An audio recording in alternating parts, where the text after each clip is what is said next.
they are mothers to you now. You gave them the rod as you put your breeches down. A fool's tale. Fool's tale. A tale of King Lear, who was sold enough a fool to cast away his kingdom, for he fell too old to rule. Goneril, Regan, and Cordelia held most dear, each to gain a third as the heritage of Lear. As the heritage of Lear. To give away a kingdom, a fool, what can I say? I'll endow you, my coxcomb, you have nothing left to pay. An uncle wants your daughters, they are mothers to you now. You gave them the rod as you put your breeches down. A fool's tale.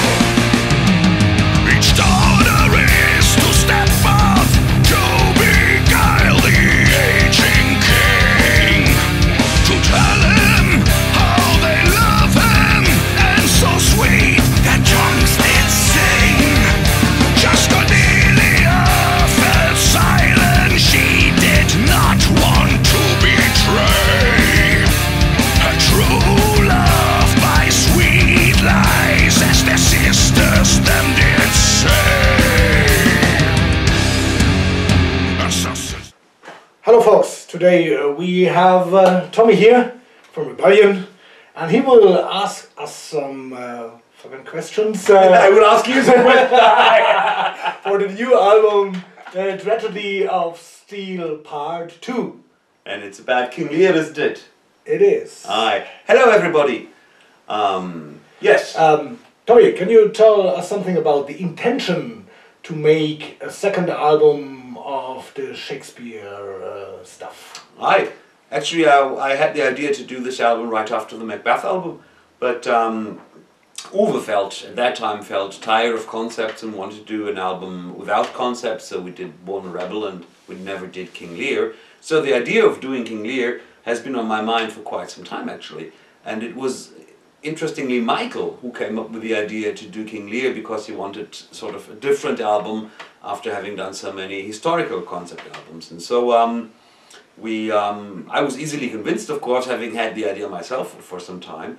And so the last 2.5 years probably I spent reading Shakespeare's King Lear and trying to forge a heavy metal album out of the stuff, which actually is not so complicated, because it's depressing and full of violence. People's eyes get taken out, and a king falls mad. So it's a bit of the typical stuff for a heavy metal album. Yes. Instead of that, I come to a question of a fan. Aye. From Australia, it's Jason. Jason sent us a question, and I think you not read King Lear in the last 2 years. I think you read it before, huh? Aye. So, from which time you are interested on Shakespeare stuff? Oh, well, Jason, I've read my first Shakespeare, which was in fact Macbeth, when I was a student. I was about 18 years old at that time. And from that time on, I studied English literature, so I remained in contact with Shakespeare. So basically, it's me, the English and history teacher, that takes an interest in Shakespeare. And as I said, I've been reading Shakespeare once in a while throughout my whole life. Read most of his plays. I do teach Shakespeare at school to my students, and so yeah. Well, that's me, Jason. Thanks for the question, and greets to Australia. So also, Jason, I can tell you, I know him, I think, since the time, and Aye. he always not interested only on Shakespeare, also on Scottish whiskey. Aye, why not? This is a good benefit we're having right now. Well, actually, I'm having it because Mark has had his already. Yeah, this is empty. And as you can see, the bottle is empty, so... Yeah, okay. So I think a little bit later we come to the next bottle. So now we have another question. Is from Yondri from South Korea. South Korea, my God. South Korea, and he asked, how did you match the songwritings and the topics? Well, as I said, for about 2.5 years ago, I started reading Lear with the idea of making an album out of the stuff. So when we started with the songwriting about a good year ago, or maybe 1.5 years ago, I already had a vague idea how things could be. So I talked to the rest of the band, to the two guitar players, Stefan and Oliver, and told them, well, this is like the story as I plan it. This is like the songs I would like to have. This is the topic for the songs about. I'm relatively open, you know, I could still move it a bit left or a bit right. But the basic idea was there, and so they set about to write songs that would fit the topics. So it was pretty much a process of listening to riffs and to song ideas and saying, yeah, maybe this is a bit more like that and this is a bit more like that. In some cases I also adapted the lyrics and the topics to the songs. When one of them came up with a brilliant song, I said, well, this is just fine as it is, we just need to adapt the concept a bit to fit the song. So it was a bit of a communication stuff. Okay. Instead of that, I have a question too. Aye. How long is the total playing time of the album? I think it's over 60 minutes, 65 or 66 minutes. This is why we're not having any vinyl, simply because it's too long, sorry. Okay. So now we have a question from Mark from USA, not from me, from Mark from the USA. And he asked, how did you manage to rehearse all the songs in the practice room? This is a good question, actually. When the band split, when Uwe and Gerd and Simone left the band, I had the chance to completely rebuild the band. And I wanted it to be a band of friends that could practice every week. And so I took people from the local area whom I personally have known for some time. And actually now we practice every week, sometimes twice a week. So all the songwriting was not done as it's normally with professional bands, recording MP3s, sending them by emails, adding to the record, sending them back and so on. But we actually did it old school. We met in the practice room, we rehearsed and we practiced all the songs, and we actually had played every song in the practice room before we went into the studio to record it. And I find that you can hear it on the album. It seems very alive and very authentic, as much as I hope you will also find it. So it becomes really a band of brothers. You know, it is in a way a band of friends at least. But talking about friends, I think we're running short on whiskey. Sarah, could you just help us out, please? Oh yes. Oh, of course I could. Give you a bit of a change from the ugly old man here. From this ugly young man. Sarah, what are we having? What's better, the whiskey or the We have server? a Glenrothes, 8 years old, and it's a single cask, I guess. And can you tell us how much alcohol it has? It has 66.1% alcohol. That's the stuff for real man, isn't it? Yeah, okay. Not the That's really 48% pussy stuff. No, thanks, love. We are sorry that you cannot taste it, but we taste it for you. Oh yeah. Stounchy. Stounchy.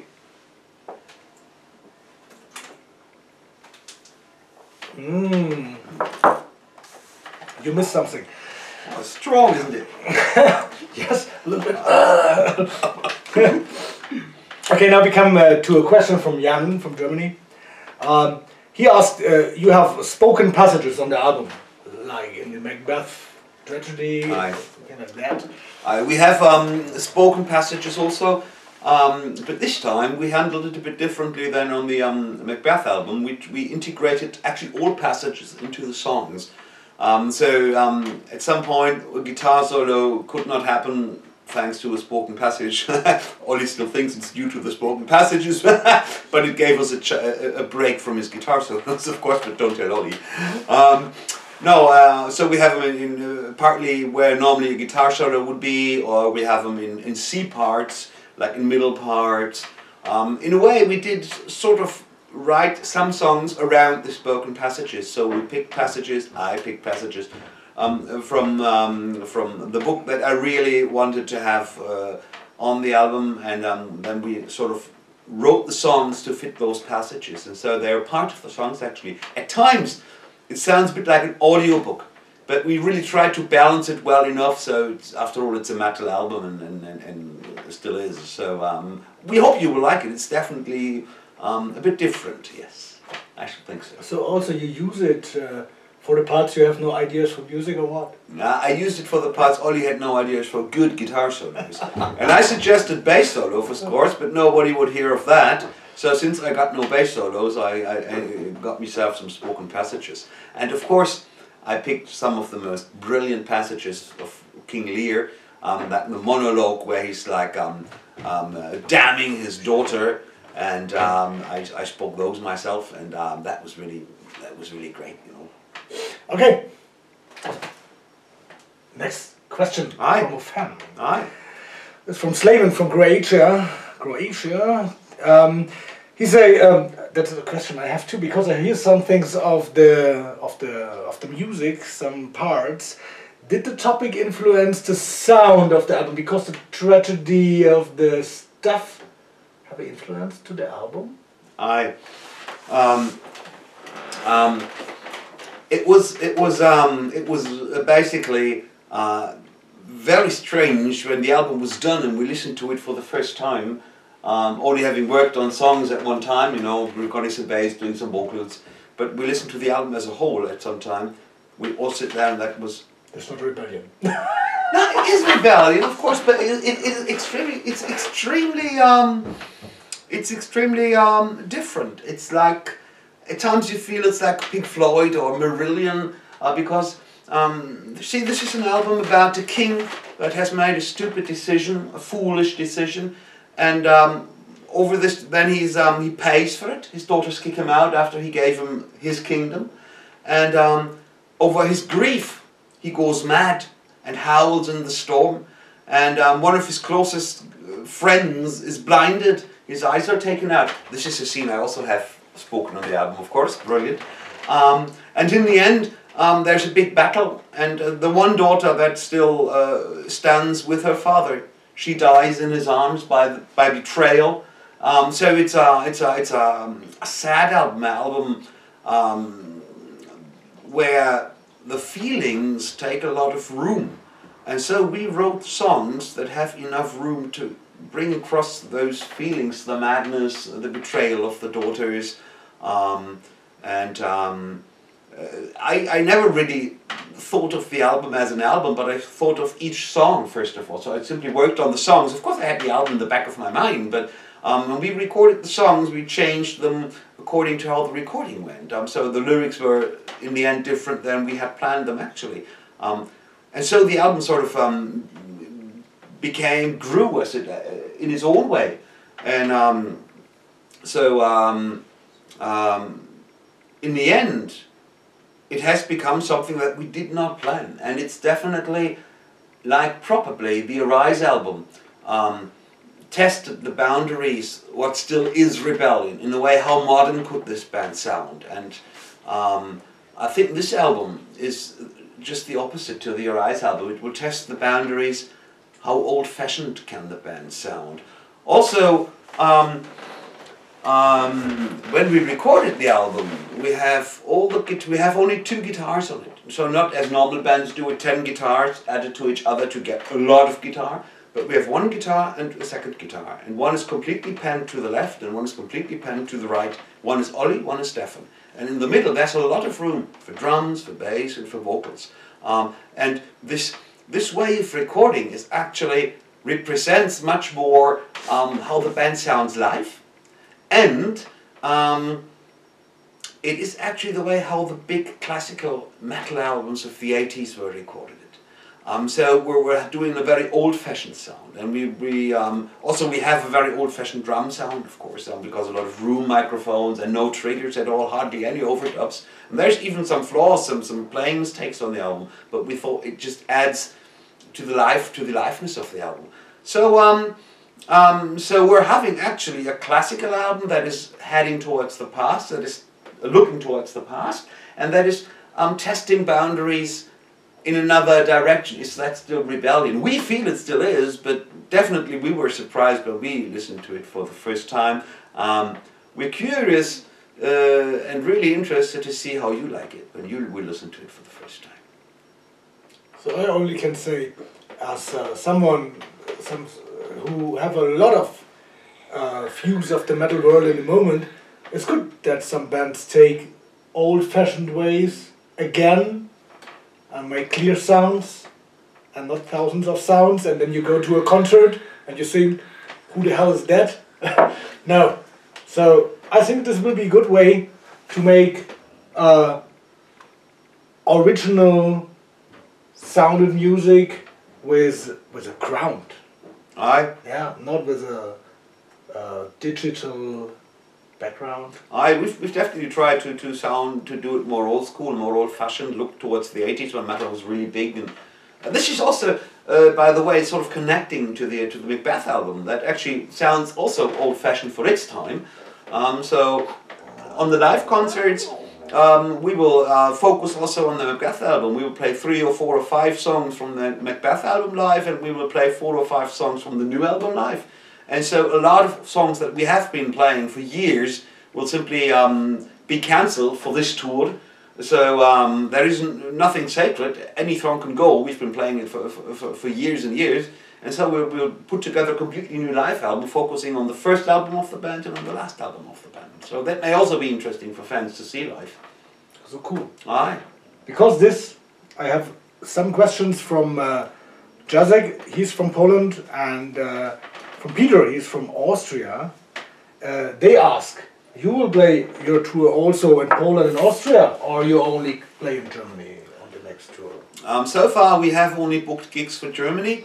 But the tour is not finished yet, so if you have any idea, any place where we can play, and some promoter that will pay for it, we will come. We're not really that expensive, so we're still hoping to get booked in maybe, for example, Austria. I'd love to play in Poland. I love Poland, brilliant country. Been there quite often. Visited Gdansk, for example, and so Poland would be lovely. Aye. So this is a point all the bookers have to know. You can book Rebellion for Poland and Austria. Oh, you can book us anywhere in the world. Yeah, so I think so. That was the next. The next question is from Maria in Germany. You know where you will play live in Germany? Or you have some tour gigs already booked? Yes, I think the tour is first gigs are booked. Then I'll just keep an eye on our Facebook group, on our homepage, and news will be there. Will be announced. If you feel we should play in your town again, just contact us and we'll see if we can make it happen, but you need to bring a promoter, of course. Yeah. And then the last question from a guy who asked a question on the internet is from Philip. He asked you will play in Brazil? Oh, we'd love to play in Brazil, of course. I've played in Brazil once with Gravedigger, that was fantastic. With Brazil and Argentina, that was brilliant. I'd love to do that again, but right now I think this is dreams. And to get a band over is so expensive. I don't think we'll find a promoter to do that. That's the same. I hope we can make an exchange. We have some friends from South America, Storso, really big band in South America. They will play here. They have the same problem. No one will book them here because it's too expensive. Right. So we can ask them to come here and Rebellion go to there. So it's like in a swinger club. It will be, yeah. Partner exchange. Changing.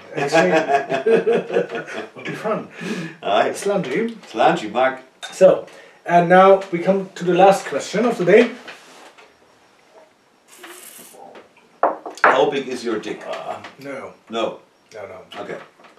Not very big I anyway. don't want to ask you questions like this. It's not very big anyway. Wee, tiny wiener. Okay, last question for today is when is the release of the album? I think and the next one, which is it's a double question. Oh, Is who made the artwork for the cover? The artwork was done by Björn Gossens from Kilographics.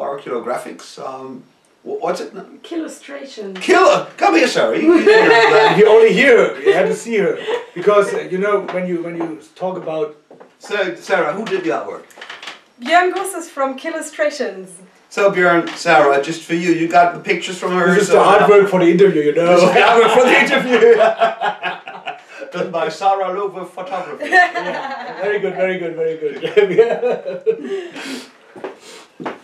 So what was the question again? Oh, first question. I forgot the first question over Sarah. You was too. Yeah. Okay. Too impressed, I think. Could be. Yeah. How could you not be? What was the what was the second part of the question? I don't know. How big is your dick? No. Okay. Album release will be on the 26th, I think, of January. And I'll tell you something, it's brilliant. Go out and get it and listen to it. And please don't download it. Get the real stuff because we have a 20-page booklet and we have all the lyrics in the booklet and we got nice pictures of ourselves taken by Sarah in the booklet so you can have a read while you have a listen. Okay guys, so keep metal alive. Thanks to everybody up there. This one goes to you up there. Cheers and slouchy. Have a good one. Aye.